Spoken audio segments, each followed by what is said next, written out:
Kovo 16 dieną į Kauno technologijos universiteto studentų laisvalaikio centrą rinkosi merginos, norėdamos daugiau sužinoti apie savigynos psichologiją ir pavojingos situacijos vertinimą bei jos išvengimą.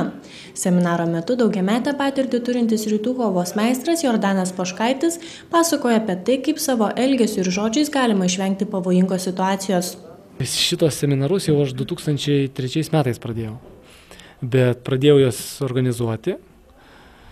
Ir, kaip sakau, tą visą informaciją, ką buvau sukūręs, pasidėjau į archyvus, nes užsiėmiau kitą veiklą, taip pat seminarais, bet daugiau kompanijų. Ir atėjus tokiam laikmečiui kaip šis dabar, kur tikrai ir nusikaltimų daugiau, ir žmonės žiūri daugiau piktis, pradėjau pats grinai pajutau per savo patirtį.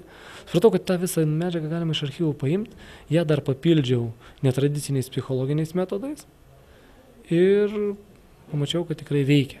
Veikia, žmonės sužino vieną kitą būdą, galų gale net išmoksta tam tikrus elementus, kur tikrai gali po seminaro išeiti jau reikalo esant panaudoti tai, ką išgirdo ir net paeksperimentavo, pabandė padaryti per seminarą. Kol kas, kadangi neseniai pradėjom tai daryti, tai nėra gal išpopuliarinta labai. Ir visi, daugelis žmonių, aš vis tiek nenugalėsiu, aš vis tiek neapsiginsiu, yra daug pesimizmo pa žmonės. Bet kaip tik mes ir mokinam, kad tai nebūtų nugalėjimas, tai būtų apsiginimas. Saugaus maršruto pasirinkimas, saugaus mąstymo principai. Galų gale išvengimas bendravimo metu tai yra savigyna. Padėti kitam nekonfliktuoti, įsiterpiant į jų pokalbį ar galų gale į tą situaciją, žinant tam tikrus niuansus. Taip pat yra sugebėjimas išvengti viso to. Čia yra daug subtilybių, kur kartais žmonės prašiausiai žino, bet nepamasto apie tai. Nes kažko per daug naujo nesukursi šiandien, tiek informacijos daug visur yra. Tik tais gal ją daugiau susistemini ir duodi per tos gyvenimiškus pavyzdžius ir per savo patirtį, nes patirties tikrai daug. Į seminarą susirinkusioms dalyviams buvo įdomu išgirsti profesionalo patarimų, kaip derėtų elgtis atsidūrus ekstremalioje situacijoje. Visos situacijos skirtingos, aš galėčiau paaiškinti principus.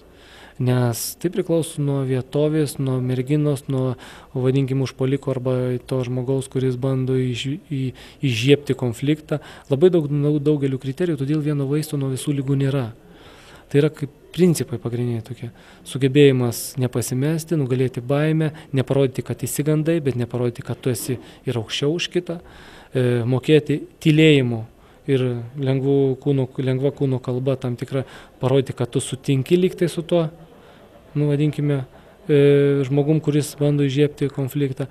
O gal kaip tik reikia neparodyti, kad nesutinki, bet tradiciškai tai parodai, po to užduodi keletą klausimų, per tai parodyti gali, kad jūs galite įsiskirti ir kitokiom sąlygom, negu jisai buvo suplanavęs. Nes, žodžiu, nepradėti žaisti pagal taisyklės, kuris primeta tas, kuris nori įžiebti konfliktą. Pirma klaida tai yra patys pasirenka vietą, kur gali nukentėti, neapmąsto, kad tai gali įvykti. Tai prašiausia saugaus mąstymo.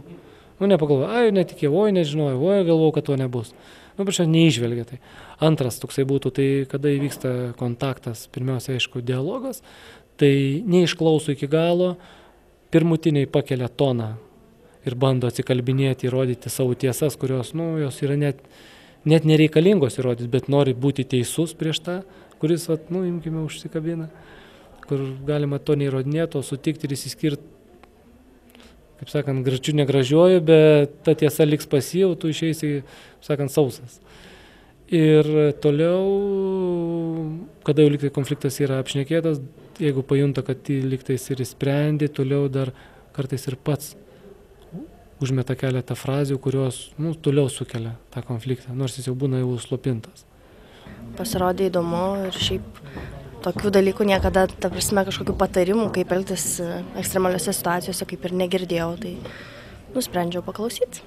Patraukė toksai nestandartinis aprašymas, kad tai nebus tiesiog kažkokios kovų menų mokinimas, mušimosi mokinimas, tiesiog daugiau gal psichologinis paveikimas žmonių ir man tai yra įdomu.